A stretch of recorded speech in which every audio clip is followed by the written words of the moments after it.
movement or ritual online humiliation. French content creator Raphael Gravin was known for his video stunts, like taking on these attack dogs.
On August 18th, 2025, in a rented studio apartment in the quiet village of Comtes, just north of Nice, France, 46-year-old Raphael Gravin died during a live stream, but the world knew him by another name, Jean Pormanove, or simply JP. He was one of France's biggest streamers on Kick, a platform known for its loose moderation policies. Over the course of 298 hours, nearly 12.5 days of continuous broadcasting, viewers watched as Gravin was subjected to what French authorities would later describe as torture, sleep deprivation, physical violence, strangulation, waterboarding, and psychological abuse. The donation counter at the end of that fatal stream showed over 36,000 euros, money paid by viewers who wanted to see more. More violence, more humiliation, more suffering. And when it finally ended with Gravin's death, France erupted in outrage.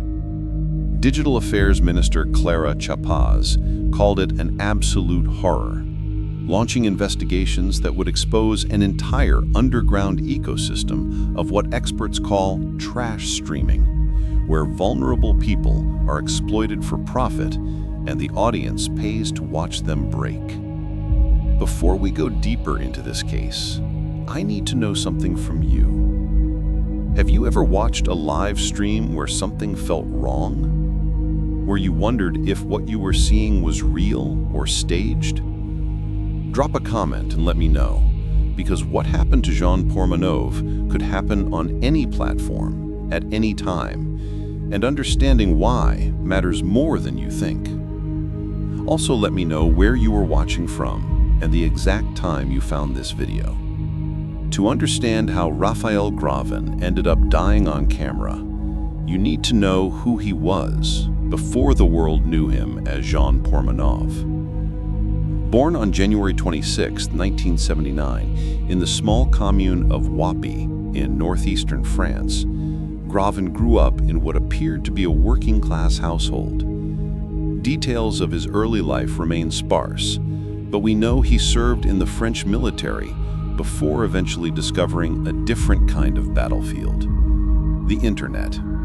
In March 2020, right as the world locked down during the pandemic, Gravin adopted the pseudonym Jean Pormanove and launched himself into the world of streaming. He started on TikTok, creating humorous gaming content featuring popular titles like FIFA, Grand Theft Auto 5, and Fortnite.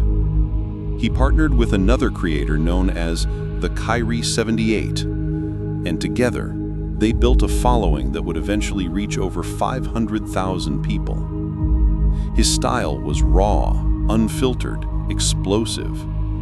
He didn't have the polish of mainstream streamers. He was real. He raged at video games. He connected with his audience in a way that felt genuine, almost familial.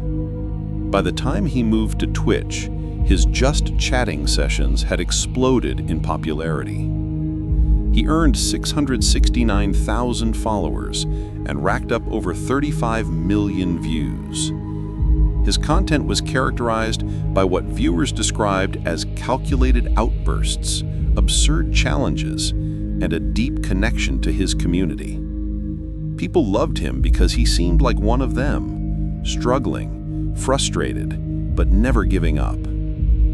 In August 2024, he held the 4th position as the most watched kick streamer globally, and he was the highest viewed French streamer on the platform. But there were cracks in the facade. In 2020, Graven openly shared that his father was ill, and the weight of that burden was visible in his streams.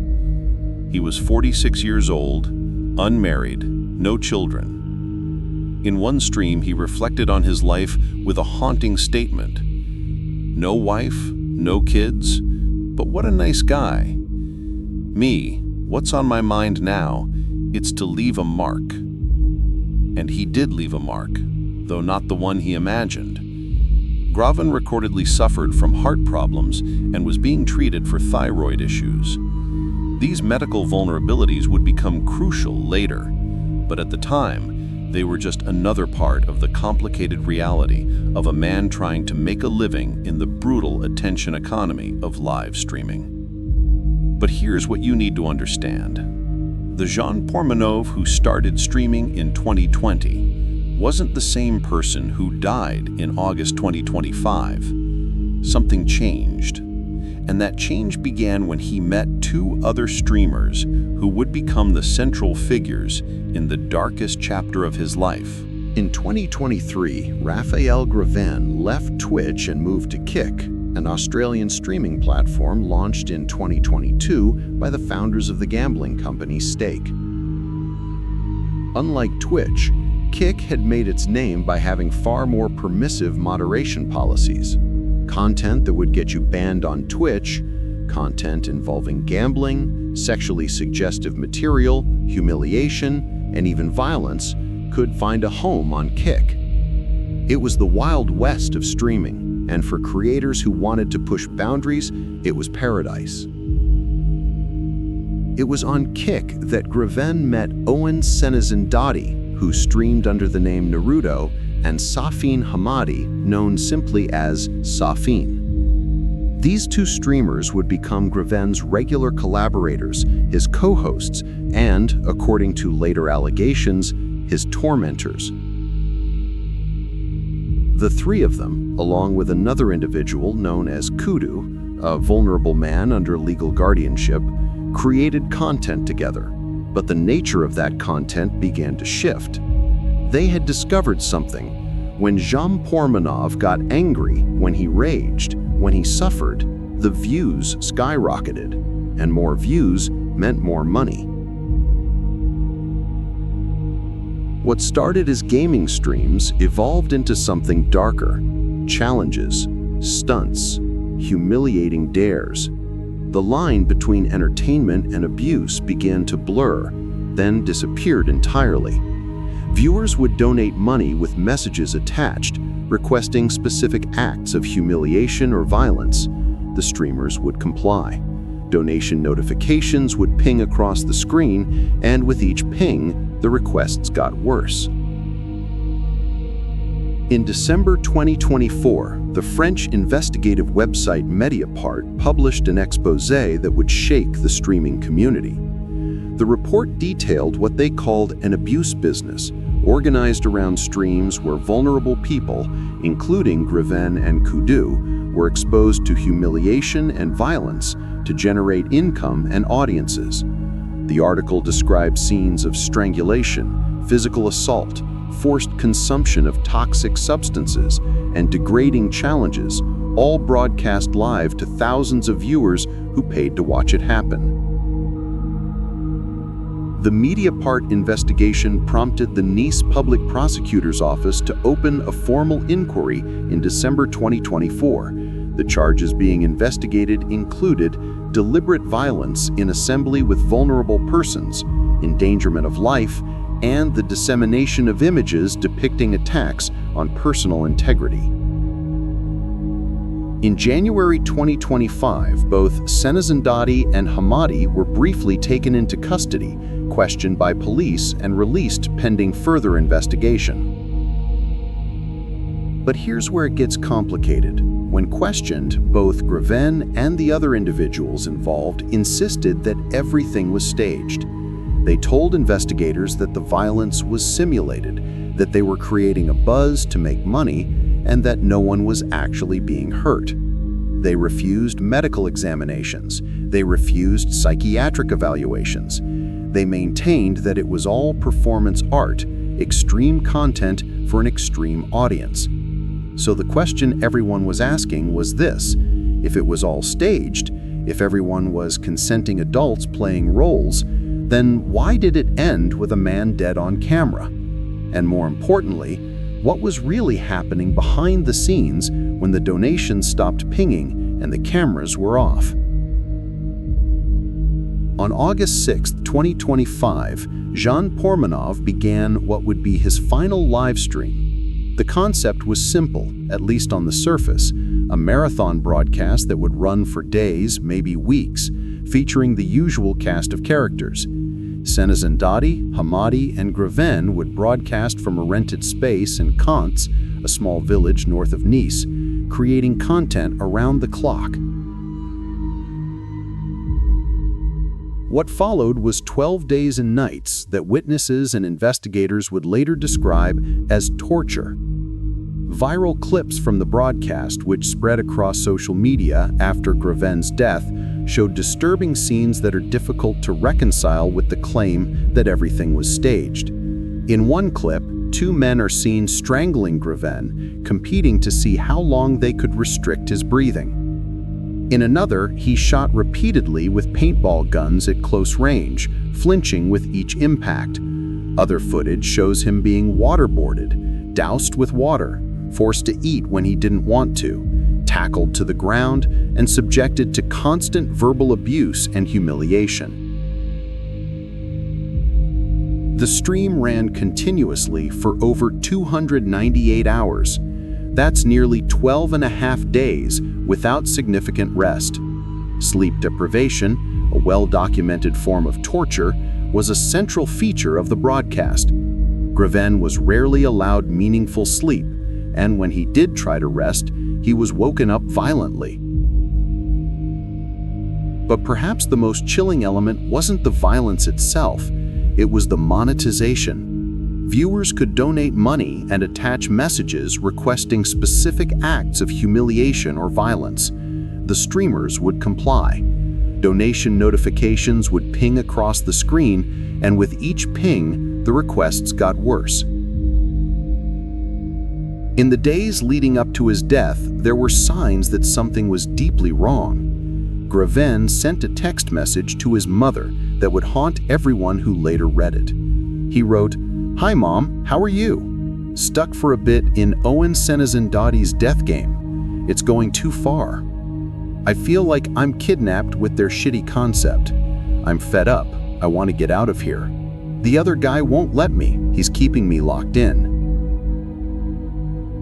His mother tried calling him during the stream. In one clip that later surfaced, she can be heard on speakerphone berating Graven for letting his co-streamers shave parts of his hair off. Her voice carries the weight of a parent watching their child spiral, but feeling powerless to stop it. But the most damning piece of evidence came from a video recorded before the fatal stream. In it, Senazandati makes a chilling demand.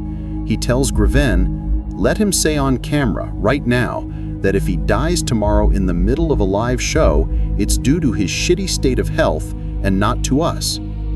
Graven initially refuses, but Senazandati persists. We're in the middle of a live show, you get angry, start screaming and go into cardiac arrest. People are going to take it out on us when it's due to your 46 years of miserable life. Think about that for a moment. A man being forced to preemptively absolve his abusers of responsibility for his potential death on camera while thousands watch. And then weeks later, That exact scenario plays out in real time. As the stream stretched into its 11th, then 12th day, Graven's physical condition deteriorated. Witnesses later reported that he appeared exhausted, disoriented, and that he had begun experiencing breathing difficulties. But the stream didn't stop. The donations kept coming. And then, on the night of August 17th to 18th, everything changed.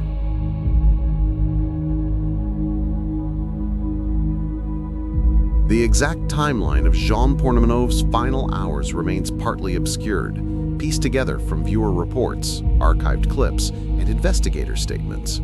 What we know is that by the early morning of August 18th, Graven was lying in bed, covered with a blanket. The stream was still running. Senazendati and at least one other person were in the room with him. Viewers in the chat began to notice something wrong. Graven wasn't moving at all. His chest wasn't visibly rising and falling. His position seemed unnatural, frozen. Concerned viewers started sending donation messages, not requests for violence this time, but pleas for someone to check on him. One donor sent a message specifically alerting Senazendati that Graven appeared to be in critical condition and was showing no signs of life. The footage from those final moments is harrowing. Senazendati approaches the bed. He picks up a plastic water bottle and throws it at Graven's body. No response. He walks closer. You can hear him say something to the effect of, "He's really in a weird position." Then he slaps Graven's face. Still no response. The realization seems to dawn on everyone in the room simultaneously. This isn't part of the act. This isn't staged. Something is catastrophically wrong. The stream cuts to black. Within hours, local police arrived at the residence in Kant. Raphael Graven, 46 years old, was pronounced dead. The cause of death wouldn't be immediately clear, but the circumstances were undeniable. A man had died during a 12-day live stream that thousands of people had been watching, and his final moments had been broadcast to the world. Owen Senazendati, streaming under his Naruto alias, posted an announcement on Instagram. His words were grief-stricken. "I've always dreaded the day I'd have to write these words. Sadly, last night JP, Raphael Graven, left us. My brother, my sidekick, my partner. 6 years side by side, never letting go.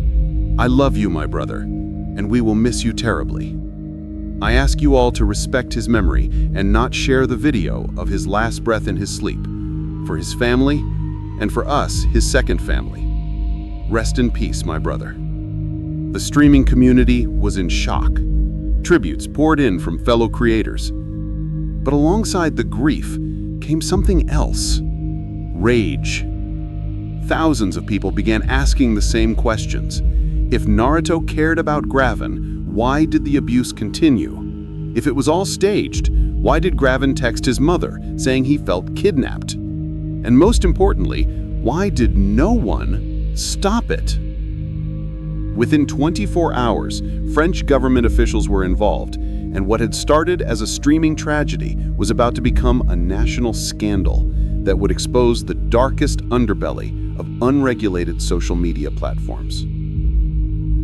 On August 20th, just 2 days after Graven's death, Clara Chapas, France's Minister Delegate for Artificial Intelligence and Digital Affairs, issued a public statement that sent shockwaves through the tech industry.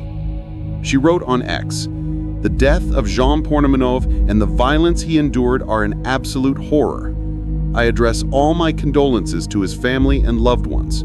Jean Pormanove was humiliated and mistreated for months live on the Kick platform.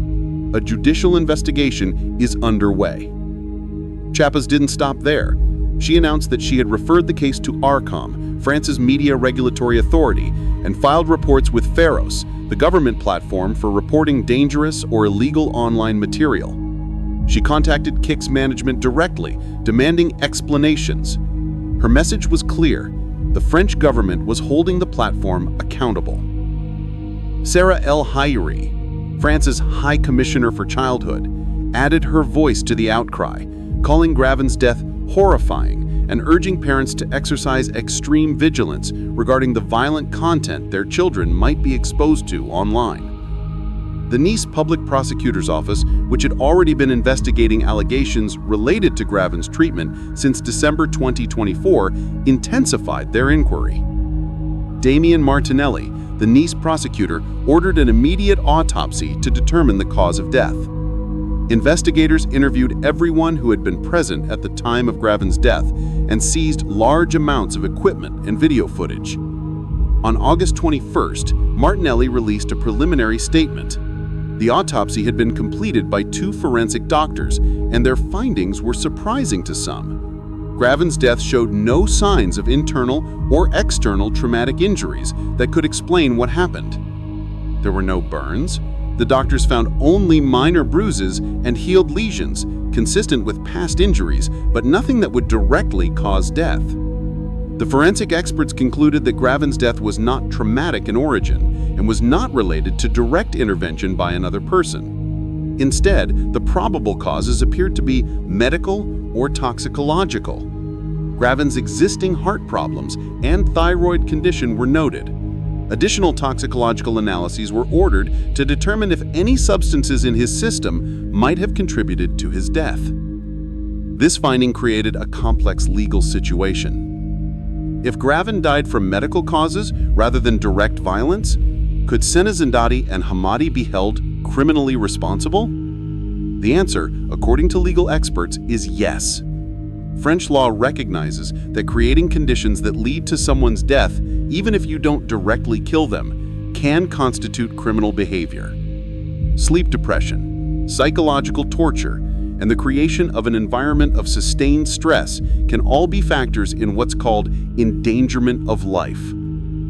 Kick responded to the scandal by announcing that all co-streamers who participated in the fatal broadcast had been banned from the platform pending the ongoing investigation. The company stated, "We are deeply saddened by the passing of Jean Pormanove and extend our heartfelt condolences to his family, friends, and community. Our priority is to protect creators and ensure a safer environment on Kick." The platform also announced it was conducting a complete review of its French-language content and had terminated its collaboration with its French social media agency. But many saw this as too little too late. Critics pointed out that Mediapart had exposed the abuse business months earlier. Viewers had been reporting the violence on Graven's streams for months. Where was Kick's intervention then? Why did it take a man dying on camera for the platform to act? On August 26, Minister Chapas announced that the French government would be suing Kick for alleged negligence. The Paris prosecutor's office opened a separate investigation into whether Kick had violated the European Union's Digital Services Act by consciously broadcasting videos of deliberate attacks on personal integrity. The investigation aimed to determine if Kick had met its obligations under EU law to moderate harmful content. But as investigators dug deeper into the case, they uncovered something even more disturbing. Jean Pormanov's story wasn't unique. He was part of a global phenomenon that most people had never heard of, something experts call trash streaming, and it was happening on platforms around the world. To understand what happened to Jean Pormanove, you need to understand trash streaming, a subgenre of live content that emerged in the 2010s, primarily in Russia and Poland, before spreading globally. Trash streamers commit degrading, violent, and sometimes fatal acts against themselves or others, all broadcast live for paying audiences. The psychology behind trash streaming is complex, rooted in the same mechanisms that make people slow down to look at car accidents or watch horror movies. It's the human fascination with the extreme, the forbidden, the uncomfortable. But unlike fiction, trash streaming offers something uniquely disturbing: real suffering happening in real time that viewers can directly influence. The donation system creates a perverse feedback loop. Viewers pay money to request specific acts. The streamer performs those acts to earn more donations. The more extreme the act, the bigger the donation. The bigger the donation, the more extreme the next act needs to be to satisfy the audience. It's an escalation spiral with no natural limit except death. Psychologists who study online behavior describe this as a form of collective moral disengagement. When individuals watch extreme content as part of a crowd, especially an online crowd, their normal moral inhibitions decrease. They feel less personally responsible for what's happening because everyone else is watching too. The anonymity of the internet amplifies this effect. You're not John from Ohio requesting that someone be hurt. You're just a username, a faceless participant in a collective experience. For the streamers themselves, the motivations are equally complex. Money is obviously a factor, but it's rarely the whole story. Many trash streamers, like Graven, have pre-existing vulnerabilities, financial instability, mental health challenges, physical health problems, social isolation. The attention and community that streaming provides can become addictive, even when that attention comes at the cost of personal dignity or safety. In Graven's case, he was 46 years old, unmarried, no children, with aging parents and financial pressures. Streaming had given him fame, a community, a sense of purpose. His statement that he wanted to leave a mark suggests someone grappling with mortality and legacy. In that psychological state, the validation from thousands of viewers, even if that validation comes from watching you suffer, can feel like proof of significance. There's also the question of consent. Lawyers for Sanazandati and Hamadi have argued that everything was consensual, that Graven was a willing participant who understood what he was signing up for. But consent under coercion isn't real consent. When someone is financially dependent on continuing a stream, when they're sleep deprived and exhausted, when they express wanting to leave but feel unable to, can they truly consent to what's happening to them? Graven's text message to his mother saying he felt kidnapped and wanted to leave but couldn't suggests that whatever consent existed at the beginning of their collaboration had eroded by the end. The video of Sanazandati forcing Graven to absolve them of responsibility for his potential death reads less like a joking exchange between friends and more like a coerced confession. The tragedy of Jean Pormanove isn't just his death, it's the system that enabled it. It's the thousands of viewers who paid to watch. It's the platform that allowed it to continue despite multiple reports. It's the investigators who were alerted in December but couldn't prevent the fatal stream in August. It's a collective failure that speaks to something deeply troubling about our relationship with technology and entertainment. And here's what should terrify you. Jean Pormanove isn't the only person who's died this way. Trash streaming has claimed multiple victims, and as long as platforms continue to prioritize engagement over safety, it will claim more. In the months following Graven's death, the case has evolved into multiple parallel investigations, each examining different aspects of what happened and who bears responsibility. The criminal investigation by the Nice prosecutor's office continues. Sanazandati and Hamadi remain persons of interest, but have not been formally charged with any crime related to Graven's death. Their lawyers maintain that everything was staged, that Graven consented to all activities, and that his death was due to his pre-existing medical conditions, not their actions. Interestingly, Sanazandati has filed his own complaint, claiming he's now the victim of a cyberbullying campaign. His lawyer announced that complaints would be filed with the Paris prosecutor's office's cyber hate division, targeting people who have harassed him online since Graven's death. Critics see this as an attempt to position himself as a victim rather than taking responsibility for what happened. The investigation into Kick has taken on international significance. The case is being watched closely by regulators across the European Union as a test of the Digital Services Act's effectiveness.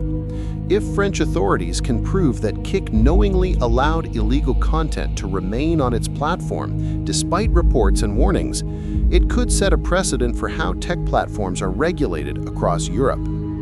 Kick has attempted to rehabilitate its image, emphasizing that it banned the accounts involved and is reviewing its content moderation policies. The platform claims it never received official requests from French authorities to close Graven's channel before his death, though this claim has been disputed by Mediapart and others, who say the abuse was reported multiple times. In an unexpected gesture, celebrity streamer Aiden Ross and rapper Drake announced they would cover the costs of Graven's funeral. Ross, who has financial ties to Kick's parent company, called the death horrible and disgusting. While some saw this as a genuine expression of condolence, others viewed it as an attempt at damage control by high-profile figures associated with the platform.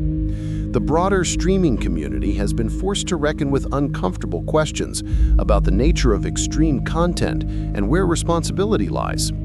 Some creators have defended the idea that adults should be free to create whatever content they want, arguing that overregulation will stifle creative expression. Others have called for much stricter platform moderation, arguing that what happened to Graven proves the current system is broken.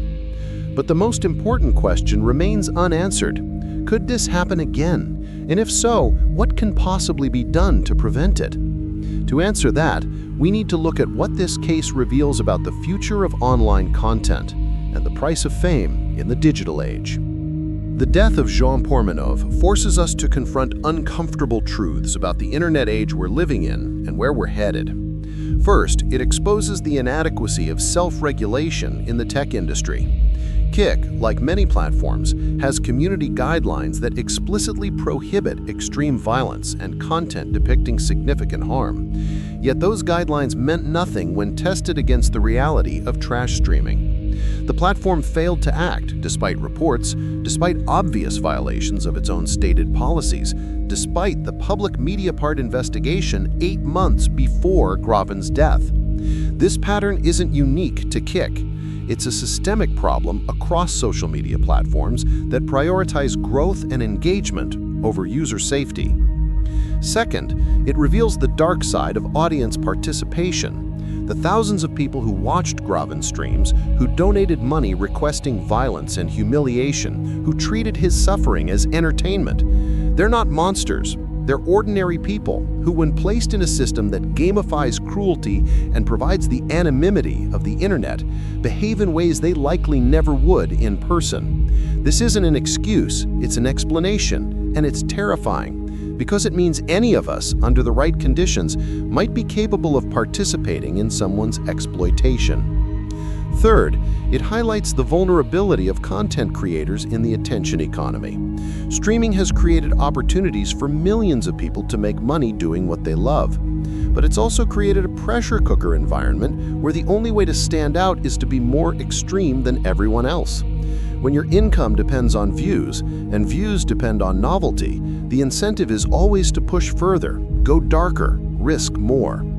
For someone like Graven, who was older, dealing with health issues, without traditional family stability, streaming might have felt like his last chance at significance.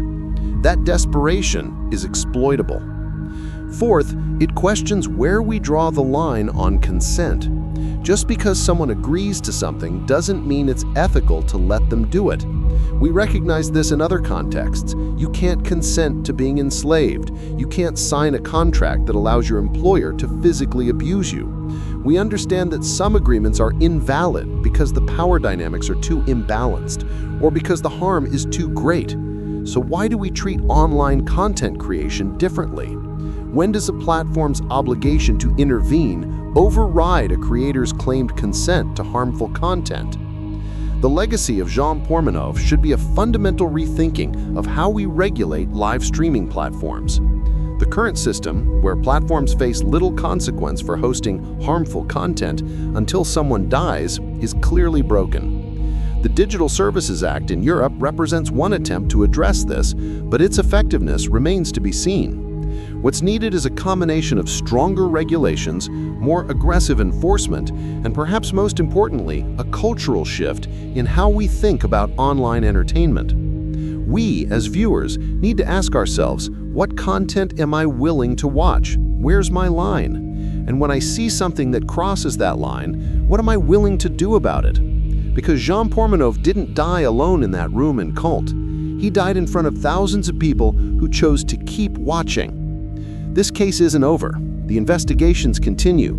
The legal battles are just beginning. And somewhere, right now, on some platform, another vulnerable person might be streaming content that will eventually kill them while people watch and pay for it to happen. The question is, will we learn from Jean Pormanov's death, or will we wait for the next tragedy? I want to hear from you. After learning about Jean Pormanov's story, what do you think should be done? Should platforms like Kick face criminal liability for hosting this kind of content? Should there be limits on what creators can broadcast, even if they claim to consent? Where do we draw the line between freedom of expression and protection from exploitation? Drop your thoughts in the comments. I read every single one. If you found this video important, make sure you subscribe and hit the notification bell. Next week, I'm bringing you another case that will shock you to your core. The story of a social media influencer who discovered her stalker wasn't just watching her online, he had been inside her home for weeks, and the evidence was hidden in plain sight in every video she posted. You don't want to miss that. And if you know someone who needs to hear Jean Pormanove's story, someone who's deep into streaming culture, or who doesn't understand the dangers of extreme online content, share this video with them. Sometimes the most important thing we can do is make sure people know what's really happening behind the screens they stare at every day. This is the story of Jean Pormanove, a man who wanted to leave a mark on the world and ended up leaving a warning. Let's make sure that warning isn't ignored. I'll see you in the next one.